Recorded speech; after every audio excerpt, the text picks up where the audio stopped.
Hello everyone and welcome to Star Trek Online episode Coliseum. Now this is one of my favorite episodes. It's a little bit longer of an episode, but it's well worth it. You have a lot of storyline, you have a lot of puzzles, you have a lot of combat, and that's always good for any of these episodes. When they were making this one, they really put their all into it. So, we're here in the Cyberlorum sector, going to Nopata system. And as we warp in, my Borg science officer lets me know that there's a derelict Hulk. We go take a look. And the moment we're done scanning it, we get trapped by a tractor beam. We warp over to the station to see if we can shut it off from inside.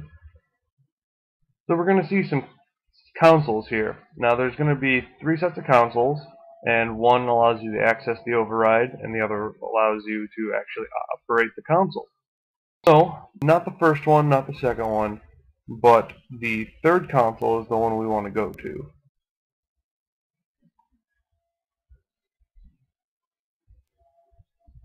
Now this episode is great, like I said, because you're going to do some puzzles. And this is one of the couple puzzles that you're doing. They confront you with a bunch of mathematic equations that you have to figure out, and you have to cycle through A, B, C, and D, which are the missing numbers to the answers. Now this could be a little tedious, but once you get the hang of it, it'll go by pretty smoothly. As long as you know some multiplication tables and some addition, you'll be okay. Basic mathematics is good. 4th grade or better. So after you figure all these equations out, they're going to give you the codes to the override consoles. And if you haven't figured out yet, we're going to disable this platform. And to do that, we have to free our ship, shut down the power, and then eventually disengage the rest of the platform. So now we have the codes. We're moving on. Not into a wall though. Can't go through walls in this game, unfortunately. So we're going to go over here, and we're not going to this console first.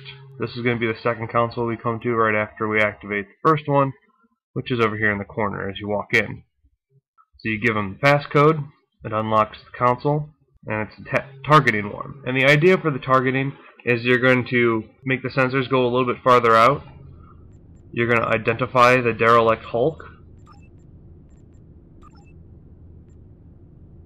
So now it's reclassified as a target, and then you're going to access the targeting control and make derelict Hulk a priority target.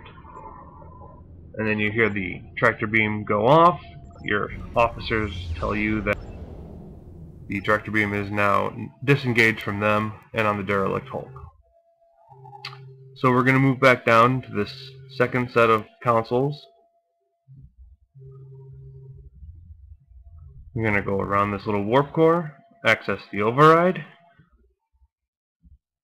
and now we have access to the power generation. So we're going to update the power mode, and this is funny because it's a lot like a laptop, where you click on the battery and you can tell it to go into economical mode or power saver mode. So basically that's what we're doing at this point. And you restore it to default factory settings. So we're going to go back to the first set of panels that we saw. And if the game feels like, there we go. Giving me the override code, put it in, access the controls.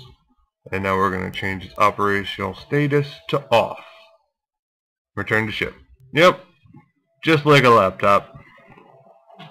So as we're beaming out, something goes horribly wrong, and we're beamed down to some unidentified planet. So we're going to say, where am I? And they do the cool pan around the room thing. And we wait. We say, now what? And we see this guy in the cell next to us, the doors open, force fields go up, and this random guy says, now we fight or die. And then he tells you to get a melee weapon, because apparently everything else that you have is disabled. Which is nice, because at least that way, they don't take all of your items, and then you have to pick them up later, and then you have to re-equip them all. So they're all still there. So I'm just going to re-equip the Bat'leth to my primary slot. Really no point in equipping anything else. Bat'leth has the highest DPS. And we're going to walk into the arena. Now there are going to be 4 test subjects we eventually go against. The first test are these fighters, and what we're going to do is we're going to fight these off pretty quickly. They're not very hard, very low health, one-shot flank, and the last desert card.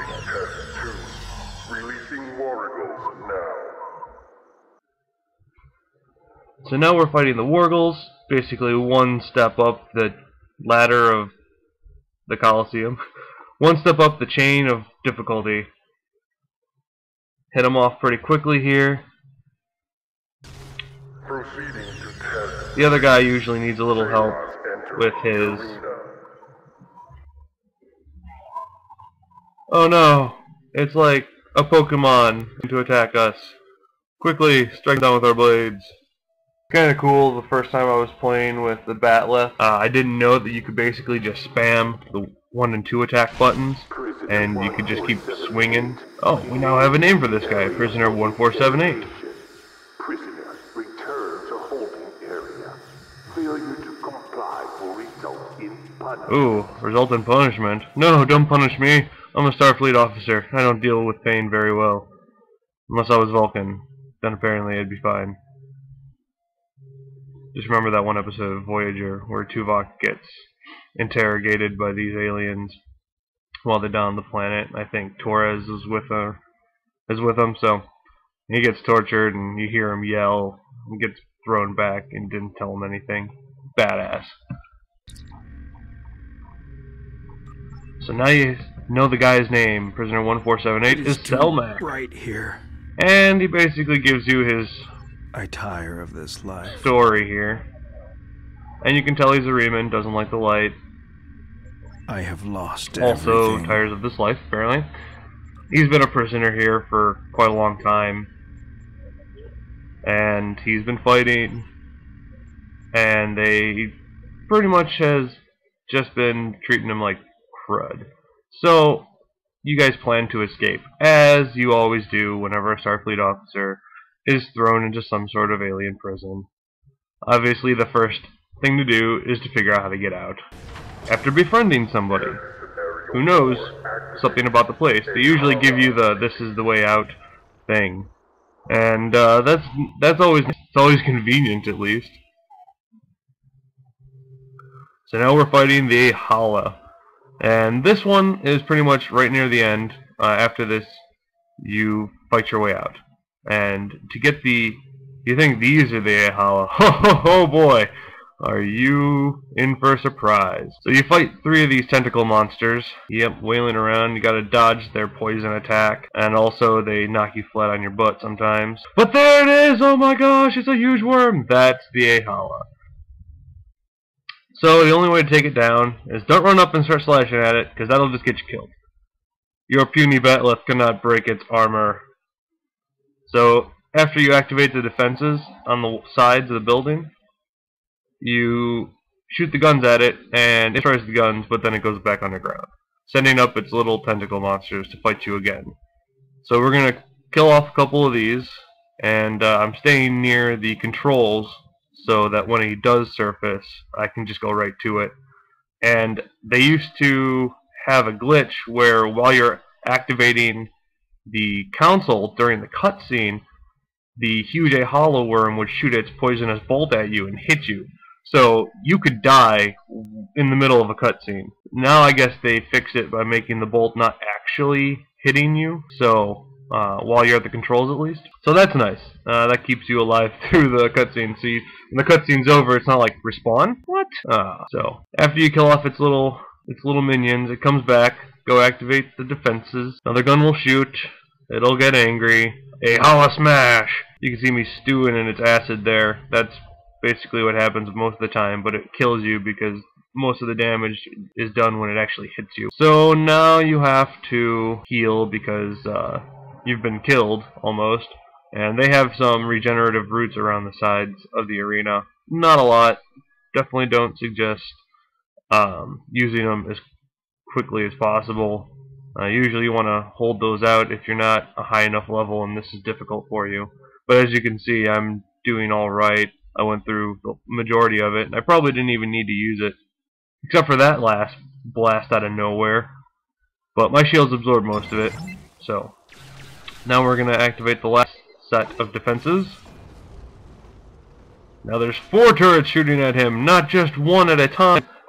So much better of an idea. Why didn't we do that at the beginning? Would have probably lost a lot less defenses. Those plasma turrets cost a bundle, you know. So we escape into a Romulan base. And we see a somewhat familiar item in here. Is that a gateway from the Iconians, perhaps? Perhaps. But we're going to access the controls, figure out where they've been using it, and then it disengages because it doesn't like our commands anymore. And you activate the real console back there, which opens the hatch to let you out. And then this is just some extra information that you can grab on the way out. It's really not that important. It gives a little it gives a little hint about Prisoner 8471. But that'll be in part 2. Join us next time. Thanks for watching.